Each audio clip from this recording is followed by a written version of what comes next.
voltando um pouco àquilo que você falou de você poder defender o filme, eu sei que o Tropa de Elite não é seu, você não dirigiu, mas você acha que tem dificuldade de defender ele hoje em dia?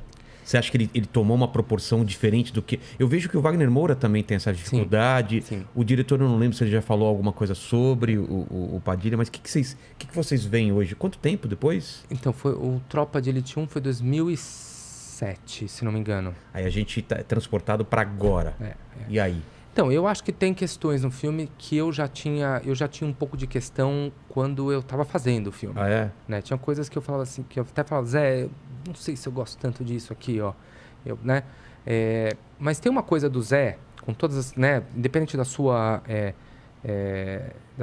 ideologia ou do que você acredita. Hoje a gente está vivendo num mundo extremamente polarizado.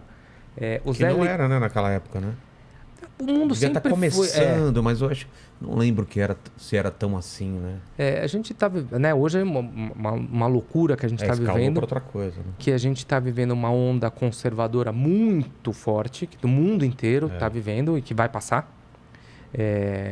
E a gente tem essa coisa dos algoritmos que estão jogando cada vez mais, distanciando esse lugar que era o lugar da troca, né? Discussão, você cada vez mais está na sua bolha, o seu algoritmo te joga para só pessoas que concordam com você e você para de ouvir o outro lado, né? Então o algoritmo ajuda essa polarização e você tem essa onda conservadora muito, muito forte que está no mundo e que está indo embora. No Chile já foi embora, ainda bem. Mas o Tropa 1, ele tem questões. Eu tenho questões com o Tropa 1.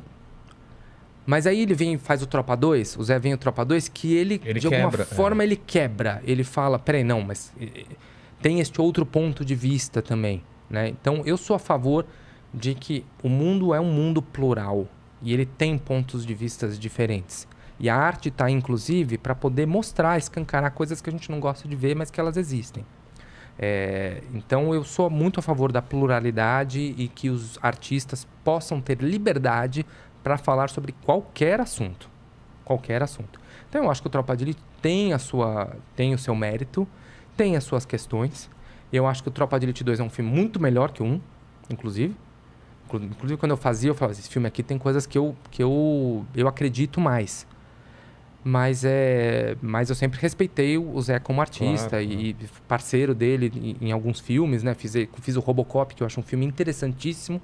A refilmagem que ele fez do Robocop, que as pessoas não acessaram, mas eu acho um filme muito interessante. É louco porque a gente não tinha, pelo menos desse tamanho do filme do Tropa de Elite, o policial como sendo o herói, né? Sim. A gente tá acostumado ao policial ser o vilão. Eu acho que isso foi um pouco o que pegou diferente. A gente vê o cinema americano, o lance das duplas, de policiais saindo. Sim. Esse lance, por isso que eu te falei que eu achei que havia uma cascata de filme nessa linha e não veio, né? De policiais, do cara que deixa a família, não sabe se vai voltar, e outras histórias de outras visões. Acabou não acontecendo, né? O Brasil é um país muito complexo.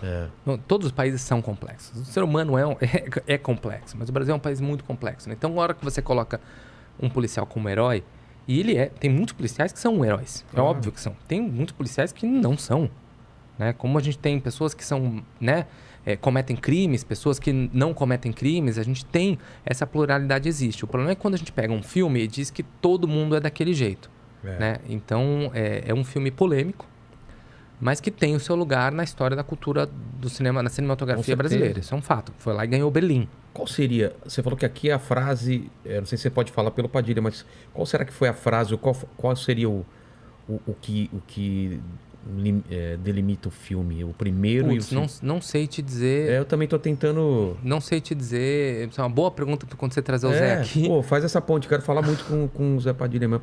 Mas, vamos então voltar, porque você passou muito rápido por tudo que você fez e tem coisa pra caramba pra falar aí, né? Então vamos lá. Antes de tudo isso, você era um moleque, você queria fazer o que da vida? Antes, quando eu era moleque... Você gostava de cinema, acredito eu. Eu decidi que eu queria fazer cinema na vida. Aos 10 anos, quando eu saí do cinema, eu fui assistir os Goonies. Você assistiu os Goonies, evidentemente. Claro. Exato. Quem aqui não assistiu os Goonies? Eu tenho muita inveja de você que não assistiu o Goonies, porque você pode ver o Goonies ainda pela primeira vez. Exatamente. Eu adoraria ver os Goonies pela primeira vez. Você tinha quanto? 10 anos? 10. Pirou, 85, né? 86, 10 ou 11. E aí eu saí do cinema, eu saí tão mexido, tão feliz, tão com uma sensação tão... que eu falei, cara, um dia eu gostaria de fazer alguém sentir o que eu estou sentindo. Entendi. Então, para mim, foi ali um pouco, sem entender na época, que me deu essa coisa que para mim hoje, que significa o ser artista, para mim. O ser artista é eu poder usar de toda a minha, o que quer que seja, inteligência, sensibilidade, bagagem, emoção, tudo que eu tenho para fazer a arte que eu faço e poder causar algum tipo de emoção ou reflexão em quem estiver assistindo, qualquer que seja. Né? Então, para mim, o que mais importa quando eu faço um filme é a pessoa sair do cinema e o filme continuar com ela. Né? Então, que seja... Que ela não fique indiferente ao filme. Um minutinho depois. A pessoa comentou um negócio do filme. E aquilo, de alguma forma, ressoa na vida dela. Que seja isso aqui. Que seja em uma pessoa que sai. Né? Então, se não tiver essa conexão, que eu chamo de... Eu começo a viajar, né? Relaxa. Desculpa. Você não viu nada aqui, o que acontece nessa mesa aqui. Não, pra mim, assim, a arte é uma... Eu chamo de uma faísca que acende aqui, em algum lugar, que eu não sei muito descrever aonde. Essa faísca aqui, no caso aqui, foi, por exemplo, quando eu li aquela frase da matéria, Sei. Você é o único pai que brinca com todas as crianças menos comigo, acendeu uma faísca. Eu falei, aqui tem uma faísca. Vou seguir ela para eu poder dirigir, dar esse caminho aqui e chegar até o final. E você transfere isso para um filme. Na época que se fazia filme em película, para mim, essa transferência da arte se dava pela luz. Então, você ilumina, o negativo é luz que imprime no negativo da câmera. Você revela, você projeta no cinema pela luz e aquela energia daquela faísca passa pelo filme e chega nos olhos do espectador que está assistindo o filme e acende alguma faísca ali dentro. Para mim, a arte é que seja por um quadro, que seja por um livro, que seja pela televisão, não importa, que seja por uma música. Ela é uma energia que transporta desta faísca do criador para quem está assistindo. Hoje em dia não é luz, hoje é 0 e 1. As câmeras são digitais, as projeções são digitais, hoje você assiste no seu celular, hoje o pessoal está vendo aqui pela internet esse papo, mas tem alguma coisa aqui que pode gerar alguma reflexão, o que seja um entretenimento, não importa. Né? Então a arte, para mim, passa por isso. Mas sair dos Goonies, é que às vezes eu vou lá embaixo, mas eu faço... Mas você escrevia, você desenhava? Eu fazia uns desenhos, eu fazia história em quadrinho. Pô, então já tinha uma... O Coquito, acho que era o personagem que eu tinha criado. Lia história em quadrinho? Eu lia muito Turma da Mônica, evidentemente. Você foi pra super-herói depois ou não? Eu fui pra Batman. Tá. Batman. Eu não gostava de super-herói que tinha superpoder. Eu achava também não. Superpoder chato pra caramba. Batman também sempre foi meu preferido. Eu lia Batman, foi um pouco depois. Mas eu comecei com Turma da Mônica, não gostava muito de Walt Disney. Meu negócio era Turma da Mônica não é à toa. Claro que depois... Você recebeu aí um presente inútil. Aqui, o convite. O convite do Turma da Mônica Laços. Mas eu lia Turma da Mônica, desenhava... e saí do cinema e falei, cara, quero fazer cinema. Só que não tinha muito cinema no Brasil, né? Como que você ia falar? Acho que não tinha nem faculdade de cinema naquela época. Tinha. Então, quando eu me formei, quando eu fui pra faculdade, até meu pai falou, você vai fazer cinema? Eu queria fazer cinema. Onde tinha? Na FAAP? Não, tinha FAAP, tinha USP, tinha alguns poucos cursos de cinema. Eu fiz publicidade na FAAP e eu acho que já tinha cinema também. Eu fiz publicidade na SPM. Tá.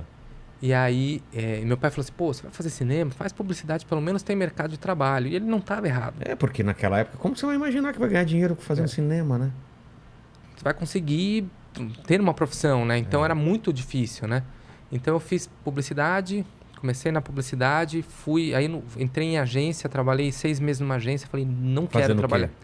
Eu trabalhava no RT, eu fazia estágio numa agência, eu fiquei no RTV, que era a comunicação da agência com as produtoras de comercial.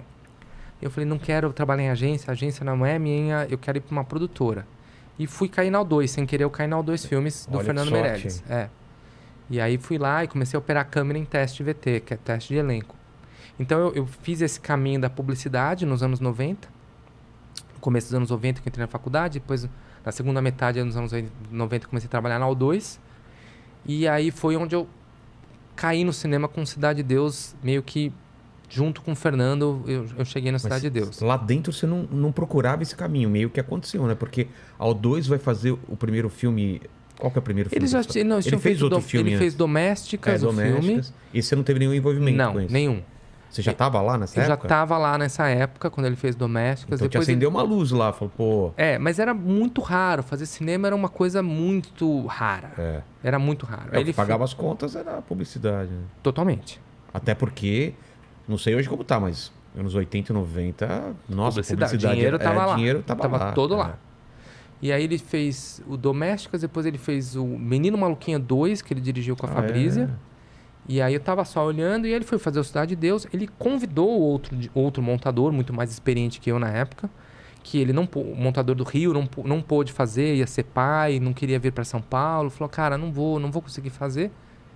Agradeço até hoje esse universo ter se movido para isso. Mas ele já tinha uma confiança em você, então, de ter montado muito comercial. Muito comercial, sim. Ele tinha uma confiança muito grande. A gente tinha